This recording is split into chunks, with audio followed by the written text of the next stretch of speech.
What's up, everybody? Travis here, and I'm back with my 7th book review. Today we're going to be reviewing The Wisdom of the Bullfrog by Admiral William H. McRaven. The release date of this book was April 4th, 2023. Not too long of a book, pretty good length, 224 pages. And the full title of the book is The Wisdom of the Bullfrog, Leadership Made Simple, but Not Easy, which is true. Leadership is simple to understand, but very difficult to actually carry through. In terms of the title, just to give you all a little bit of background on the book, why is it called The Wisdom of the Bullfrog? Well, the Bullfrog is a title that is affectionately given to the Navy SEAL who has served the longest on active duty. And that is exactly who Admiral William H. McRaven was. He took charge of the United States Special Operations Command in 2011, and that's the same year that he got the honor of being the Bullfrog within the Navy SEALs. After he served in the military, a part of the Navy SEALs, he then served as the chancellor to the entire University of Texas school system in Austin, Texas. And there was around 230,000 students, 100,000 faculty. So this is a very special individual, very highly accomplished person, Admiral William H. McRaven. And overall, the book was very, very good. I enjoyed it from start to finish. To be a Navy SEAL for 1 year alone is an accomplishment that 99.999% of people can't accomplish. But McRaven was a Navy SEAL for 37 years. And I never served a part of the military, but from everything that I've read, these are special human beings. They're of a special breed, and they are built to be war machines, to carry out the mission, to execute it, to make sure that everybody is safe, to make sure that we win, and to protect everybody's freedoms back in the United States of America. So the utmost respect to the Navy SEALs and Admiral McRaven. So going back to the book and how it's very easy to read, I love these books from these military guys because they don't use flowery, complicated language. They're direct, they're straightforward, they're to the point, there's no fluff. It's just the message, it's just the meat. And that's my style. I don't like any of that extra BS. I like when people just get straight to it. And that's what McRaven did. In terms of how this book was structured, each chapter outlined by McRaven had a title, and that title was a very simple to read rule to live by. It's very simple to read, but very difficult to actually follow through and do, because doing the right thing, as McRaven says in the book, doing the right thing is an easy concept to grasp, but it is not easy to actually do the right thing. And that's why great leaders are very rare, because not only do they have to be competent, but they also have to have integrity, which is of the utmost importance if you want to be a great leader. So some of those chapter titles, meaning some of those rules, very quick maxims, very quick phrases, but they really drive home the point, and you'll know what I'm talking about here. So one of the chapter's titles was Death Before Dishonor. Another title was When in Command, Command. If your title is the commander, or if you're the leader, guess what everybody expects you to do? To lead, to command. That's what you got to do. It's very straightforward. Another rule was, and this is one of my favorites, the only easy day was yesterday. That was one of the former mottos of the Navy SEALs. The only easy day was yesterday. Don't expect that tomorrow is going to be easier than today. Don't rest on your laurels. Don't be sleepwalking through life. It's going to be tough, and you're going to have to face those challenges.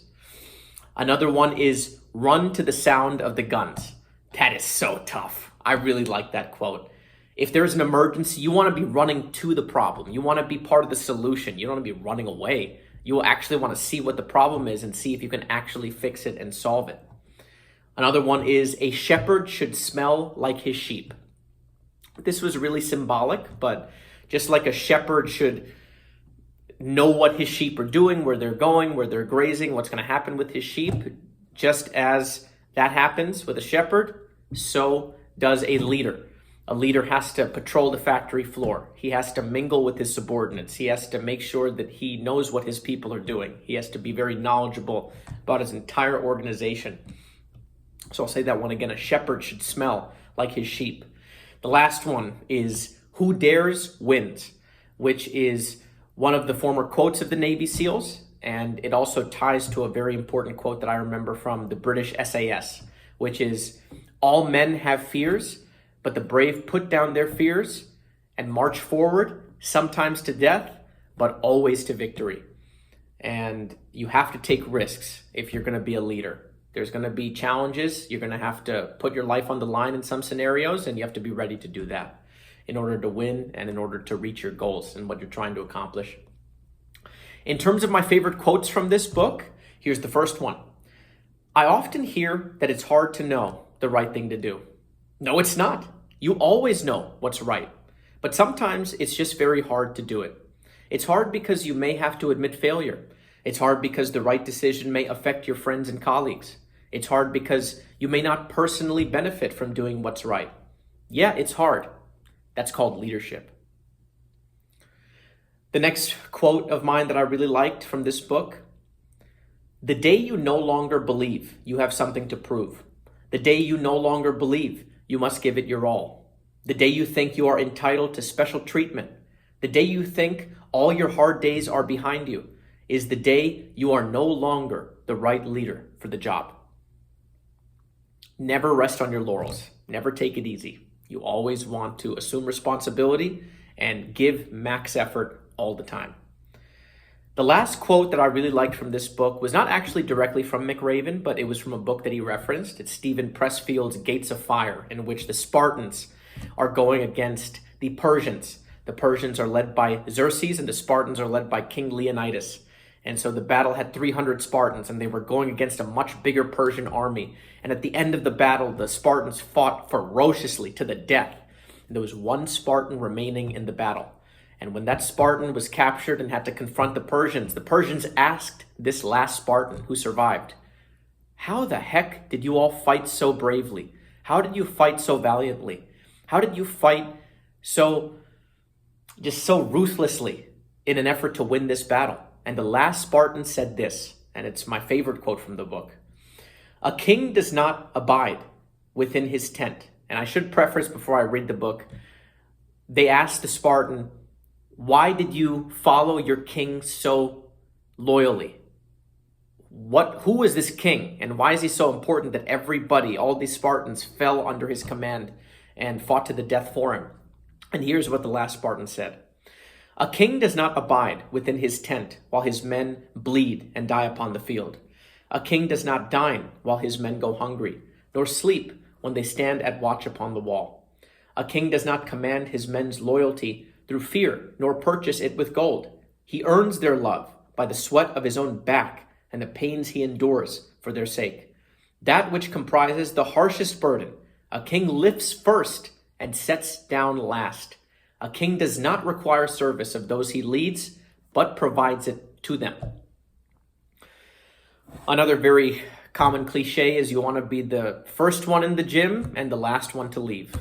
And that's a really common phrase that reminded me of this quote. Or when I was reading this quote, that's the phrase that I remembered. So overall, the book, The Wisdom of the Bullfrog, highly recommend this book by Admiral William H. McRaven. I give it a 9 out of a 10 in terms of a review score. Very simple and easy to read, very effective.